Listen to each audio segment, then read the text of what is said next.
والسابقون السابقون أولئك المقربون في جنات النعيم ثلة من الأولين وقليل من الآخرين على سرر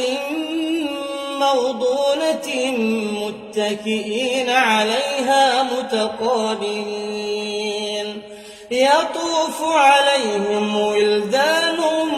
مخلدون بأكواب وأباريق وكأس من معين لا يصدعون عنها ولا ينزفون وفاكهة مما يتخيرون ولحم طير مما يشتهون وحور عين كأمثال اللؤلؤ المكنون جزاء بما كانوا يعملون